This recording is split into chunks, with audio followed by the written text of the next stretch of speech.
Hello hi friends, welcome back to our channel.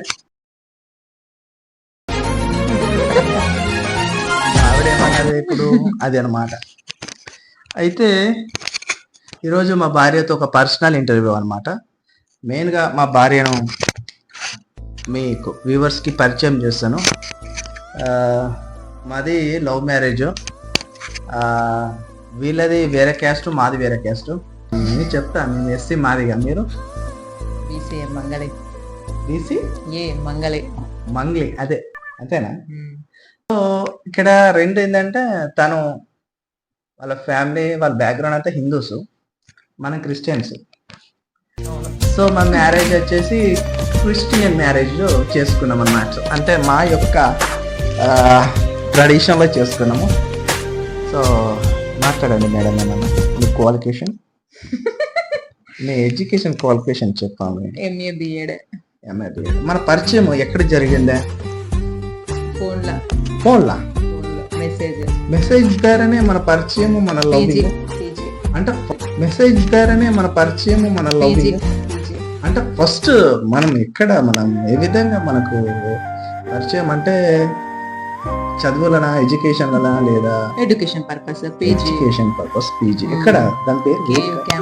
Campus. మేము ఇద్దరము MA political science campus. ఇది మన KU university, Kakatiya university. So తర్వాత after మాది దీన్ని ఏమంటారండి, అకాడమిక్ ఇయర్ అయిపోయిన తర్వాత మాది మళ్ళీ ఇట్లా ఒకరికొరకు ఇష్టం ఏర్పడింది. అంతేనా మేడం? బిఎడ్ ఏదో చేశారు? జయముఖిలో బిఎడ్ చేస్తారా? టెట్ క్వాలిఫై అయ్యారా? మొన్న అసలు నాకు డౌట్ వస్తుంది. అయినా రియల్లీ నాకైతే డౌటే. ఫస్ట్ టైం 2022లో టెట్ క్వాలిఫై అయింది అనుకుంటున్నా.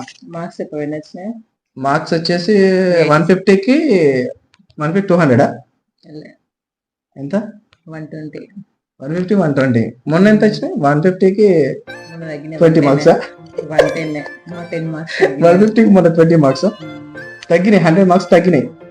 ఓ వెరీ నైస్. మరి డిఎస్సి రాసినాం మన 2024 డిఎస్సి. టెట్ క్వాలిఫై అయ్యి డిఎస్సి రాయని వాళ్ళు ఎవరంటే నా వైఫే. టెట్ క్వాలిఫై అయింది ఆల్రెడీ, మంచి మార్కులు ఉన్నాయి, బట్ డిఎస్సి రాయలే. ఎందుకంటే నాకు ఇంట్రెస్ట్ లేదు. మ్యారేజ్ లేదు అప్పుడు. ఓ మన మ్యారేజ్ ఉన్నదని నువ్వు చదవాలి. మన మ్యారేజ్ అయింది 2000 ఎప్పుడమ్మా? 24 ఏప్రిల్ 3rd. మరి ఎగ్జామ్ ఉంటుంది అది ఆగస్టులో. ఏది డిఎస్సీలో అప్పుడు ఆగస్టే కదా, ఆగస్టులో ఉన్నది. నువ్వు అప్పుడు జస్ట్ నువ్వు ఎందుకు రాయలేనంటే అప్పుడు నువ్వు హాస్టల్ వెల్ఫేర్ ప్రిపేర్ అవుతున్నావు. సో హాస్టల్ వెల్ఫేర్ మీకు లైక్ అనమాట, ఎందుకంటే అది జోన్ వైజ్ పోస్ట్ కాబట్టి దానికోసం అని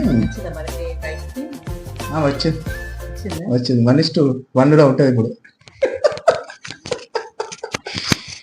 ఎగ్జామ్ రాసి, ఆన్లైన్ ఎగ్జామ్ రాసి టైం లేక సెకండ్ పేపర్ అనే కదా, సెకండ్ పేపర్ కదా, ఫస్ట్ పేపర్ రాసింది మంచిగానే. సెకండ్ పేపర్ ఎన్ని క్వశ్చన్స్ అటెంప్ట్ చేయాలను? 50 క్వశ్చన్స్, 100 క్వశ్చన్స్ వరకు మంచిగా పేపర్ అంతా చదువుకుంటా పోయిందంట. 50 క్వశ్చన్స్, లాస్ట్ 150 విడిచిపెట్టలే. క్వశ్చన్స్ సరిగ్గా అర్థం చేసుకోకుండా మామ అనిపించింది. ఎందుకంటే టైం సరిపోలే, టైం లేక ఇది ఇక్కడ పెట్టేసుకో, టైం లేక మామ అనిపించిన తర్వాత బయటకు వచ్చి నేను చూసుడుతోనే ఏడుస్తాను. ఇక ప్రవాహం దమ్మికొస్తుంది. ఒక కావేరీ నది, ఒక గోదావరి నది, ఒక కృష్ణ, పెన్న, ఏంటి ఉపనదులని ఇళ్ళకెళ్ళి వస్తున్నాను. నేను చూస్తే పేపర్ మంచిగా రాయలేదు. ఎందుకేమే ప్రాబ్లం ఏంటంటే అన్ని నచ్చినాయి అంటేనా కానీ క్వశ్చన్స్ ఆన్సర్స్ టైం సరిపోలేదంట. ఈవిడ గారు అన్నారు ఆ రోజున. మరి ఈవిడ గారు అన్నారు, నిజం చెప్పాలంటే మరి ఈవిడ గారు అన్నట్టు 151 మార్క్స్ వచ్చినాయి. 161 154. ఇంకో 20 మార్కులు ఎక్కువ వేసుకున్నాయి. వచ్చినాయి 140 మార్కులు. ఏంది? లేదు 164. 154 156 చెప్పినావు నువ్వు. అంటే ఇప్పుడు నువ్వు అంటే గెలుపు శిఖరాలకు వాటి అంచుల వరకు వెళ్ళినావు, బట్ రాలే. అంటే నువ్వు ఎన్ని మార్కులు దేవురానన్నావు? 30 మార్క్స్. ఎట్లా నీకు వచ్చినాయి 160 మార్క్స్, కట్ ఆఫ్ వచ్చేసి 183 కదా. అంటే 23. జస్ట్ 23 మార్క్స్ దూరాన ఉండిపోయినావు. అంటే మళ్ళీ మీ బీసీ ఉమెన్ ఎంత వచ్చిందో తెలియదు నాకు. 205. మరి ఇప్పుడు మీ గుర్తుంది గోల్ నాకు. ఏంటి చెప్పండి మేడం? ఇప్పుడు మీరు ఏమనుకుంటున్నారు? 2025 జాబ్ క్యాలెండర్ వస్తుంది, మరి మీ గోల్ ఏంటి? డేస్ కొడతామని చూస్తున్నా. 100%? ఈసారి కొడతా ఇక. అంటే మీకు డిఎస్సి ఇష్టమా లేకపోతే ఇంకేమన్నా వేరే? ఏదంటే అది కొడతా. అప్పుడు మధ్యలో కలెక్టర్ కావాలన్నారు కదా, సివిల్స్. ఇంకా మధ్యలో కలెక్టర్ కావాలనుకున్నా కానీ కొంచెం ఇక మ్యారేజ్ అయ్యి కొంచెం టైం సరిపోక ప్రిపరేషన్ అంతా ఎవరైనా మిస్ చూస్తే, అయిపోయింది. నా వ్యూవర్స్ చూస్తే నేను ప్రోచ్ చేస్తలేరు. ఈసారి పక్క 100%. బయాలజికల్ సైన్స్ అవుతావా? సోషల్ కనీసం నేను ఏం మెథడో తెలుసా? సోషల్ సోషల్ 100% సోషల్ కొట్టేస్తావా? కొడతా చూడు. Oh my God.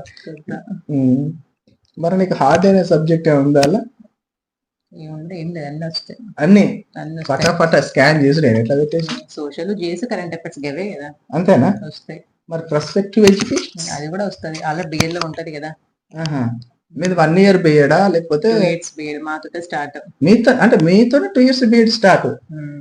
Oh my god. 6 ఎన్ని సెమిస్టర్స్ ఉంటాయి? 4. అంటే ఇప్పుడు నీకు బిఎడ్ లో ఫస్ట్ క్లాస్ మార్క్లా? ఫస్ట్ డివిజన్ అది. First division? Very very nice.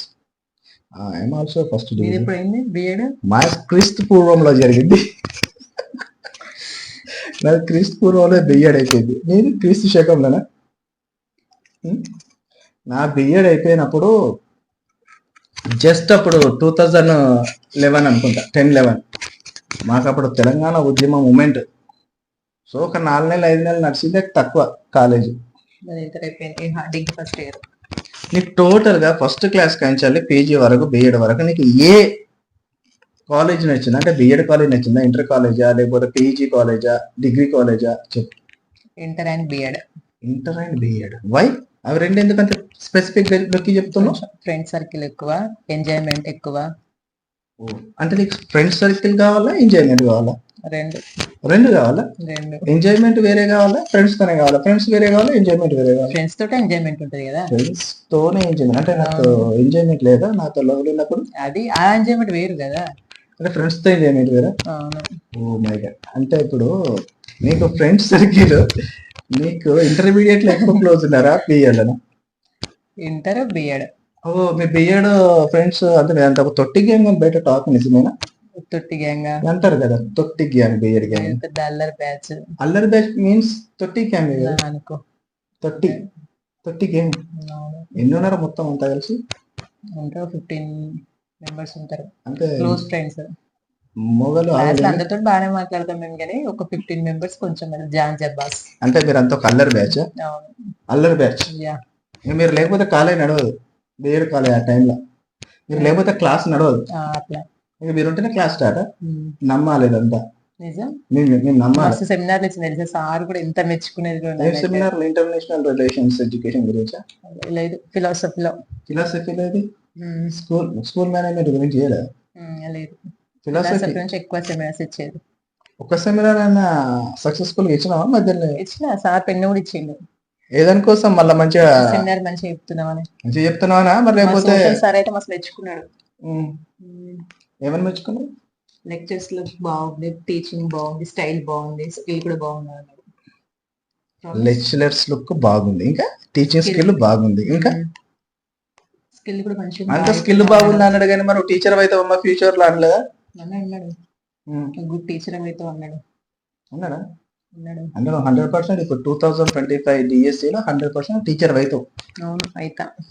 చిన్న స్కూల్ టీచర్ అవుతావు? చిన్న స్కూల్ అయితే బేడ్ కదా, పెద్ద స్కూల్ అయితే. ఓ ఎడ్జిట్ అనుకుంటున్నా నేను. కాదా? స్కూల్ అసిస్టెంటా? స్కూల్ అసిస్టెంటా? అమ్మో నాయన, బాగా చదువుతావు.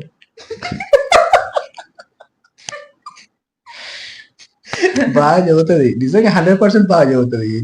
ఈమె వన్స్ ఈమె ఫోకస్ పెట్టిందంటే మళ్ళీ బుక్ అన్న పరిగెత్తాలా, ఏమన్నా పరిగెత్తాలా, లేకపోతే మళ్ళీ వేరే ఉంటది.